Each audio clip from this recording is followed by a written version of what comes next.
Okay, Hebrews, I'm gonna do this one on the Sephardims. See the Sephardims? They was placed in our land in 722 BC, and around about that time, we was on Egyptian religion since Jeroboam days, when Jeroboam come out of Egypt with them two golden calves and put it on the northern kingdom. You know what I'm saying? But we'll put it on the tribes of Israel, which form the northern kingdom when when we split. You know, the followers of David descendants, Judah, and from Solomon times, King David, then Solomon, and then his sons, those who followed King David's line, and then those who followed, Jeroboam, which consists of the 10 tribes, and they form the northern kingdom. Okay, he come out of Egypt, Jeroboam, with two golden calves. With two golden calves. He come out of Egypt with two golden calves. And he put that on the Israelites. You know what I'm saying? And that formed the northern kingdom. You know, if you go to, let's see what that said. That's gonna be in first. That's gonna be in First Kings. First Kings. First Kings chapter 12. First Kings chapter 12, and then you get down to verse 28. Whereupon the king took counsel and made two calves of gold, and said unto them, it is too much for you to go up to Jerusalem. Behold thy gods, O Israel, which brought thee up out of the land of Egypt. Now, we know we had a problem with them golden calves since Moses' days. You know, when we come up out of Egypt with that mixed multitude. Okay, go to Exodus. That'll be Exodus. Let me see. That's gonna be about Exodus 32. Shalom, Hebrews. This Israel been Israel for the Israelite Brotherhood. Show you brothers how to put some history together that you can see. Alright. That's gonna be Exodus 32. Exodus 32. When Prophet Moses went up into the mount to get the laws and stuff, and how we put that golden calf up. 32. And when the people saw that Moses delayed to come down out of the mount, the people gathered themselves together unto Aaron and said unto him, up, make us gods which shall go before us. For as for this Moses, the man that brought us out of the land of Egypt, we know not what is become of him. All right, let's go back some more to Exodus. That's gonna be about Exodus 12, 13. Let's see what that say, because it was a mixed multitude that come out with us. It was a mixed group of people that came out with us. You know what I'm saying? Go to Exodus 12, verse 38. And the mixed multitude went also up with them, and flocks and herds and very much cattle. So some Egyptians left with us. And 9 out of 10, those gonna be the Egyptians that's kin to Joseph, two sons, Manasseh and Ephraim, whose mother was an Egyptian, and then her father was the priest of On. He was like the boss of the cattle gods and that golden calf stuff, which represent about 5 religions all crammed into one. But that golden calf, Joseph's father-in-law, was the priest, and them people left with us up on Exodus. I tried to explain in one video how Pharaoh being slick, knowing that he had to do trade on the other side of the promised land. Pharaoh, a real cunning, slick individual, and they knew that they had to do trade on the other side of the promised land. So, he planted that golden calf worship on us through Joseph getting with Asenath, the priest of On daughter. You see what I'm saying? So that will open up doors and troubles for us the whole time. All right. That's, Egypt. Egypt right there had to do trade past our little inheritance that we didn't finish getting and doing all the way, because it's supposed to be to the Euphrates all the way to the Nile. But, we only did a portion of it because we started kicking it with them people in the land, them Canaanite tribes, started mixing up with them. You know what I'm saying? And then we didn't finish, but Egypt had to do trade on the other side. So Egypt would plant that golden calf, and it's a known fact that Jeroboam was from the tribe of Ephraim. You see what I'm saying? Jeroboam was a tribe of Ephraim, so therefore that'll make him kin to them Egyptians. So when he come out of Egypt after Solomon's death, it was easy for him to go back to what his people had did or been doing. You see, his great grandfather in Egypt was the priest of On. You know what I'm saying? Let's see. You know what I'm saying? Let's establish this here. Go to First Kings. Go to First Kings. First Kings. All right, that's gonna be First Kings. Let's see about Jeroboam. All right, let's go. All right, First Kings. All right, First Kings. All right, Jeroboam. And Jeroboam the son of Nebat, an Ephrathite of Zerudah, Solomon's servant, whose mother's name was Zur. See, you know what I'm saying? He was from the tribe of Ephraim. You know what I'm saying? He was from the tribe of Ephraim. Jeroboam was. And Jeroboam brought those two golden calves out. All right, we was on that Egyptian worship. You know what I'm saying? The whole time. You know what I'm saying? And that was in 931 BC when Jeroboam had us on that mess. And man, let me see. Second Chronicles 13 verse 8. Go to Second Chronicles 13 verse 8. All right, Second Chronicles 13. Second Chronicles 13 verse 8. All right, this was during some time in our history when we were still on that golden calf. And Abijah, one of the kings, was dealing with the people, and we was into it with Judah, and oh man, we was all messed up. We was, we had hired the Assyrians, and Judah hired Syria, and oh man, we was just all messed up, man. You know what I'm saying? We was all messed up. And all right, and now ye think to withstand the kingdom of the Elohim in the hand of the sons of David, and ye be a great multitude, and there were with you golden calves which Jeroboam made you for gods. See, Jeroboam brung that junk up out of Egypt. You know what I'm saying? And the Egyptians put that stuff on him. He went back to his roots, and then he brung that stuff on us. And then by time we got into it with the Syrians, when they came and did their little thing to us, we were slipping on that Egyptian worship. You go to 2 Kings chapter 17, verse 24. And while we were slipping on that Egyptian worship, the Sepharvims was placed in our land. In the Sepharvims are Babylonian scribes. Babylonian scribes that kept the history of Babylon.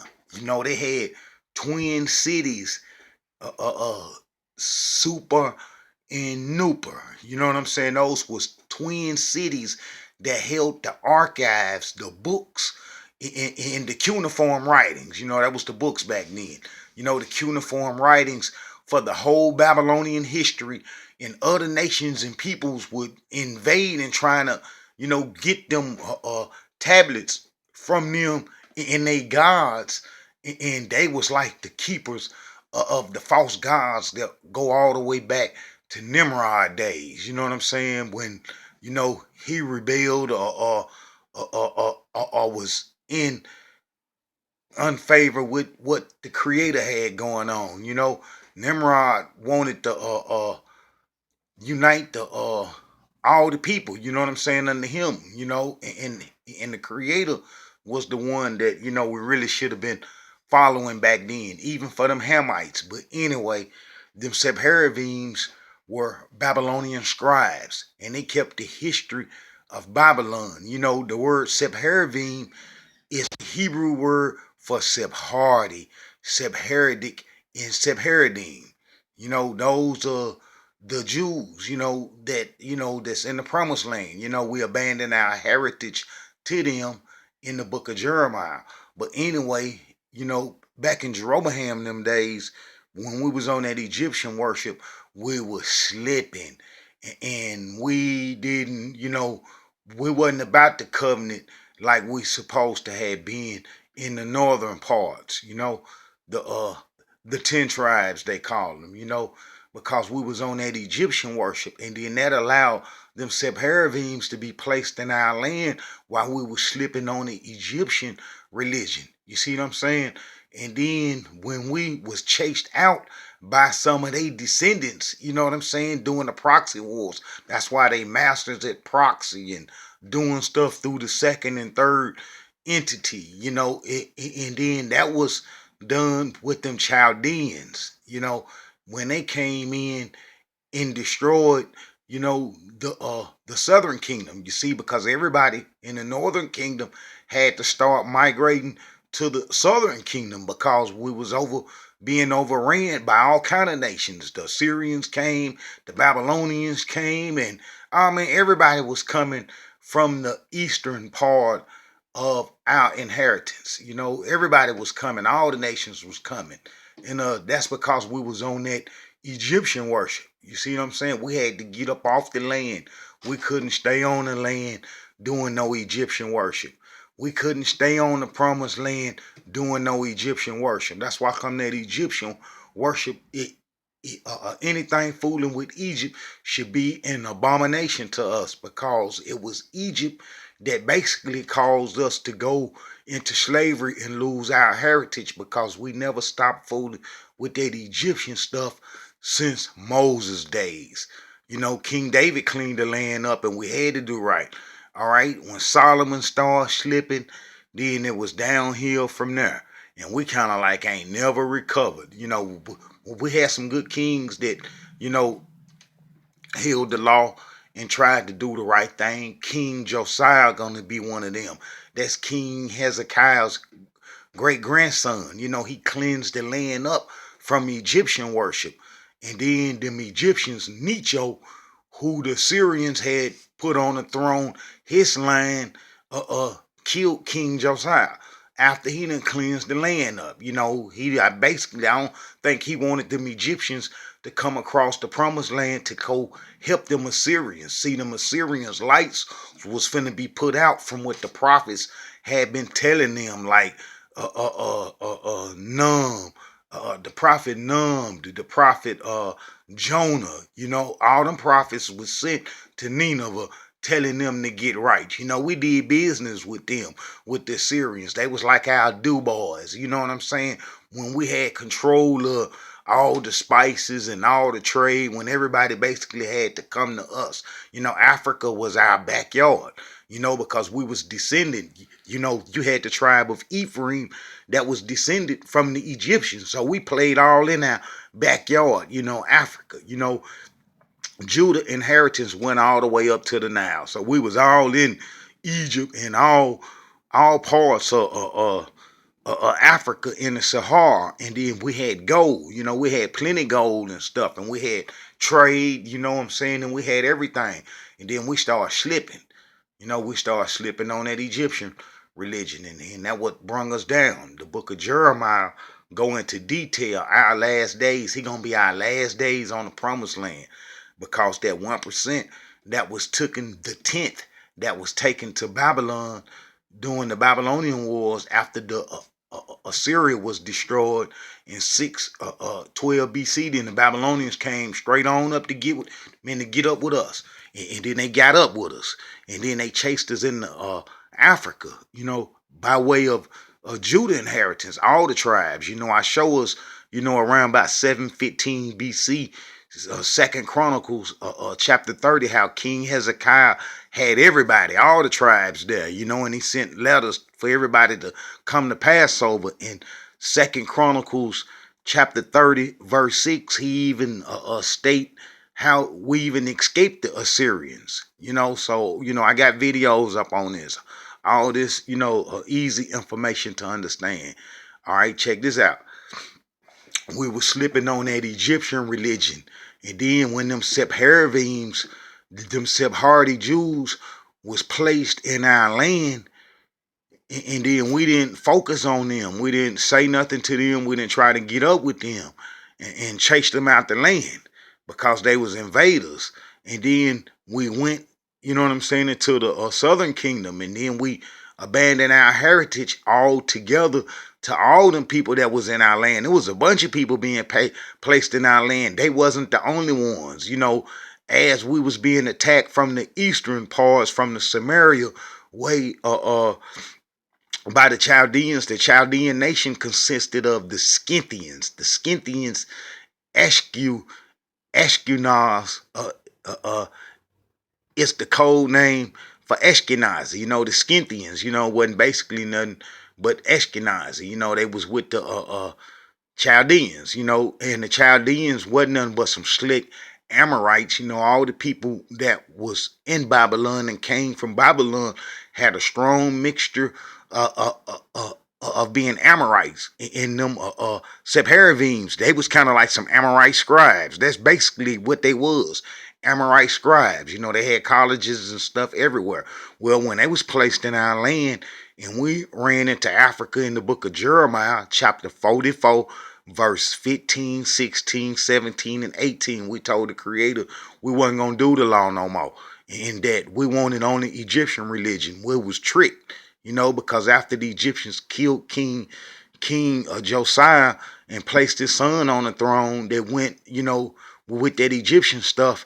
Then we went back to the Egyptian worship, and that's what the book of Jeremiah is about. And then we went into Africa, and then, that's what caused the transatlantic slave trade. But those exiles, when they come back, you got the book of Ezra, the ones that come back from Babylon. When we went into Africa, the 99% or 1% was taken to Babylon. And then when they come home, that's the book of Ezra, Nehemiah, Haggai, Zechariah, Malachi. Those 5 prophets covered that 1%. And then they, didn't record the Queen of Heaven worshipers coming back up out of Africa, who we represent.